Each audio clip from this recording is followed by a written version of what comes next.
दोस्तों, रूस से इस समय दो बड़ी खबर निकलकर सामने आ रही है, जहां 40 साल बाद सिविल एविएशन सेक्टर में भारत ने बड़ा बदलाव किया है और रूस के साथ ऐतिहासिक डील साइन कर ली है। वहीं दूसरी खबर प्रोजेक्ट 177S इंजन को लेकर है, जिसका ऑफर एरो इंडिया 2025 के दौरान रूस ने भारत को दिया था और अब इसका पहला परीक्षण सफल हो गया है। दोनों खबर काफी इंटरेस्टिंग है, इसीलिए वीडियो को अंत तक जरूर देखिएगा।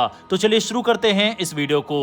Su-57 के प्रोटोटाइप ने पहली बार नए 177 टर्बोफैन इंजन के साथ उड़ान भरी है। इस उड़ान में विमान के बाएं हिस्से में 177 इंजन लगाया गया था। लंबे समय से इस इंजन पर सवाल उठ रहे थे कि ये सिर्फ कागजों और ग्राउंड टेस्ट तक सीमित है। अब असली उड़ान के बाद ये साफ हो गया कि इंजन विमान के साथ काम करने में सक्षम है। 177 सीरीज इंजन को एक्सपोर्ट वर्जन में 177S भी कहा जाता है। इसे एरो इंडिया 2025 में भी दिखाया गया था, जहां इसने काफी ध्यान खींचा। इस इंजन को पुराने AL41 और भविष्य के नए AL51 इंजन के बीच का रास्ता माना जा रहा है। पहले आलोचना ये थी कि बिना उड़ान के टेस्ट के इसे कैसे भरोसेमंद माना जाए। Su-57 की इस उड़ान ने इस आलोचना को काफी हद तक कमजोर कर दिया है। अभी तक Su-57 के एक्सपोर्ट वर्जन में अपग्रेडेड AL41 इंजन दिए जाने की बात होती रही है। ये इंजन भरोसेमंद तो है, लेकिन पूरी तरह से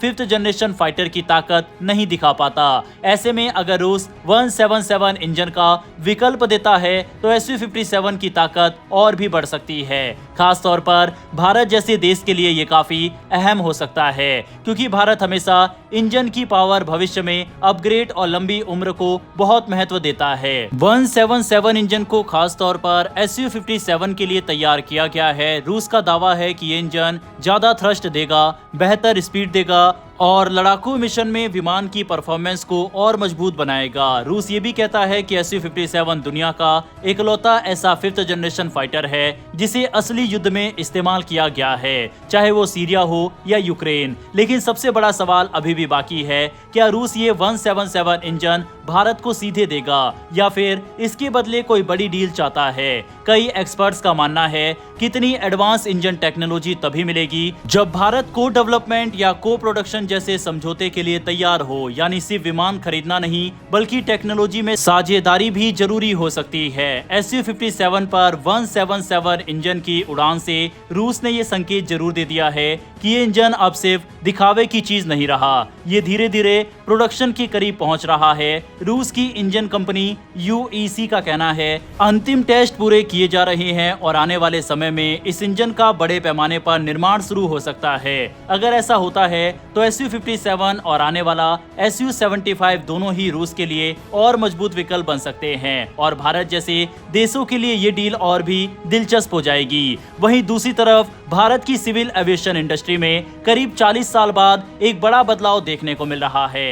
हिंदुस्तान एरोनॉटिक्स लिमिटेड यानी HAL ने रूस की यूनाइटेड एयरक्राफ्ट कॉरपोरेशन के साथ एक ऐतिहासिक समझौता किया है। इस समझौते के तहत सुखोई सुपरजेट 100 को अब भारत में बनाया जाएगा, जिसे नया नाम SJ-100 दिया गया है। ये करार मॉस्को में साइन हुआ और इसके साथ ही भारत एक बार फिर से बड़े पैमाने पर सिविल विमान बनाने वाला देशों की लिस्ट में लौट आया है। इस डील के तहत HAL को 75 से 100 सीटों वाले इस रीजनल जेट को भारत में बनाने का पूरा अधिकार मिलेगा। खास बात यह है कि इसमें यूरोप से आने वाले इंजन लगाए जाएंगे ताकि प्रतिबंधों से जुड़ी दिक्कतों से बचा जा सके। ये विमान खास तौर पर उड़ान स्कीम के तहत छोटे शहरों और दूर दराज के इलाकों को जोड़ने के लिए तैयार किया जा रहा है, जहां बड़े विमान आर्थिक रूप से फायदेमंद नहीं होते। इस समझौते के ठीक एक हफ्ते बाद 5 दिसंबर को हुए भारत रूस शिखर सम्मेलन में रूस ने एक और प्रस्ताव रखा। इस बार बात थी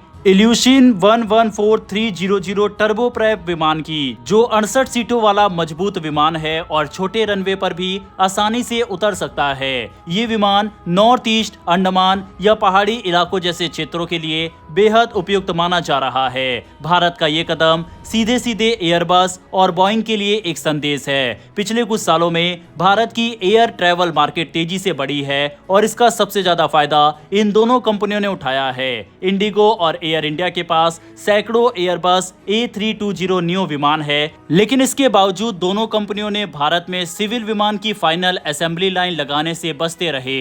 अब सरकार का साफ संकेत है कि अगर लोकल मैन्युफैक्चरिंग नहीं आई तो घरेलू विकल्प खड़े किए जाएंगे। SJ100 की सबसे बड़ी ताकत इसकी कीमत है। ये एयरबस A220 या एम्ब्रियर E190 के मुकाबले 20 से 30% सस्ता बताया जा रहा है। इसमें नए रूसी PD-8 इंजन, आधुनिक फ्लाई बाय वायर सिस्टम और करीब 3500 किलोमीटर की रेंज मिलेगी। HAL के नासिक प्लांट में इसका पूरा असेंबली काम होगा। कुल मिलाकर भारत का ये कदम सिर्फ विमान खरीदने का नहीं बल्कि एविएशन इंडस्ट्री में आत्मनिर्भर बनने की दिशा में एक बड़ा दाव माना जा रहा है। बहरहाल दोस्तों, भारत और रूस की इस दोस्ती के लिए कमेंट बॉक्स में एक जय हिंद जरूर लिखिएगा। इन्फॉर्मेशन और वीडियो पसंद आई हो तो वीडियो को लाइक करके हमारी आने वाली डेली ऐसी वीडियो के लिए नीचे दिए गए सब्सक्राइब बटन को प्रेस कर बेल आइकन को जरूर दबा लें। फिर मिलेंगे ऐसी एक नई वीडियो के साथ। धन्यवाद। जय हिंद, जय भारत।